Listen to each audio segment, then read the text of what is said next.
Hi guys! In my previous video, I took you on a tour of my tiny 15 square meter room in London, and today I want to show you a very cool transformation of how I would redesign that room if I were living there again. Before we dive into the redesign, let's take a quick look at how the original room looked like. Now picture a quite small drab space with grey carpet and yellow walls. The room had a high ceiling, 2 sash windows on one side which are both single glazed, 2 radiators underneath the windows.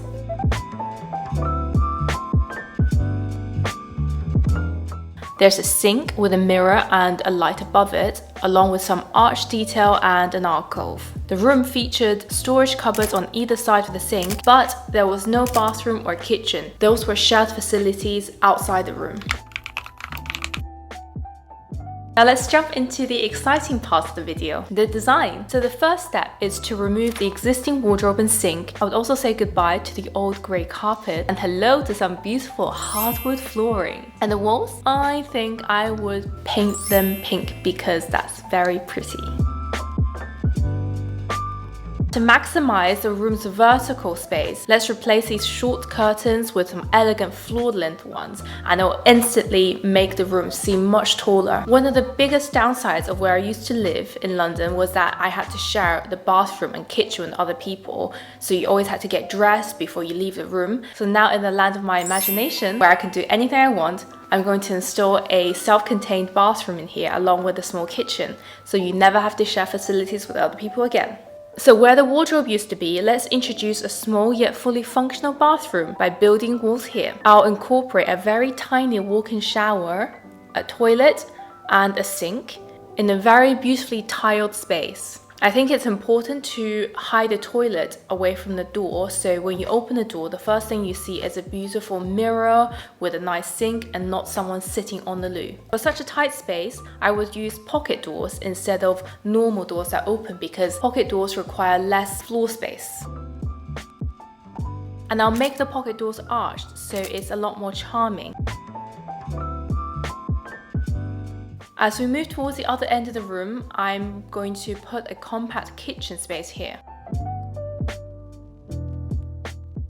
The kitchen will have a small sink, 2 hobs, a mini fridge, and some shelves above it. Small, but enough for one person. Now, since we took away all of the wardrobe, we now need some storage space. I will build some wardrobes that extend all the way to the ceiling, and let's not forget about the entrance area. I'm going to curve the wardrobe to eliminate any feeling of claustrophobia, so as you walk into the room from the entrance, it feels like the room is opening up. And the double bed will become the centerpiece of the room, still providing ample space for a comfortable and grown-up sleeping area.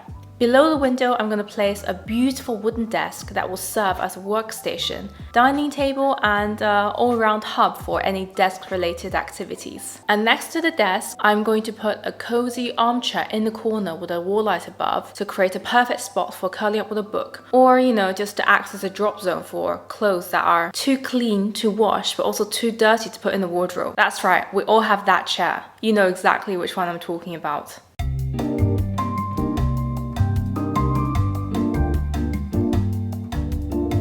And to add some warmth and style to this space, I'm going to add a rug under the bed and hang a very calming piece of artwork above the headboard. And of course, I'm going to put 2 wall lights on either side of the bed to create some cozy vibes and some reading light in the evening. And somewhere near the wardrobe on the wall, I'm going to hang a floor-length mirror because everyone needs a place to see what they're wearing before they head out.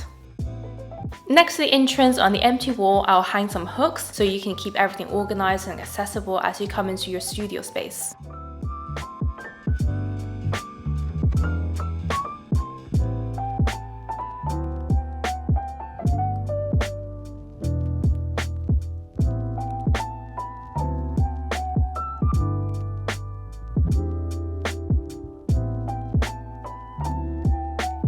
And there you have it.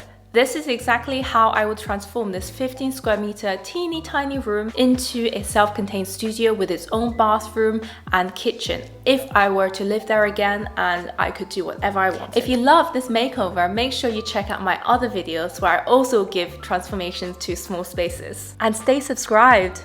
Thanks. Bye.